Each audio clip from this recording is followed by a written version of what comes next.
de rappeler que l'offense n'est pas une notion quantifiable juridiquement.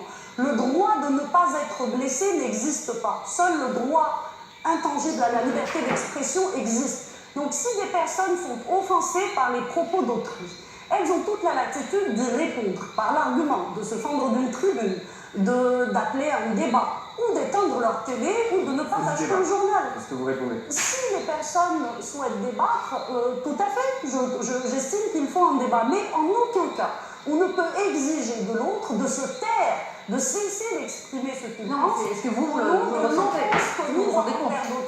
Vous savez, lorsqu'on est, par exemple, lorsqu'on est athée comme moi, on est plus qu'offensé par les propos tenus dans la religion. Vous savez par exemple qu'en islam, dans la charia, l'apostat on le punit de mort. Et c'est une peine qui accourt aujourd'hui dans de nombreux pays où la juridiction de la charia, où les apostats sont condamnés à mort. Par exemple en Arabie Saoudite, dans des pays... Rappelez ce que c'est, l'apostat. L'apostat, c'est la personne qui cesse de croire en l'islam, de croire en Dieu ou de croire en la foi islamique.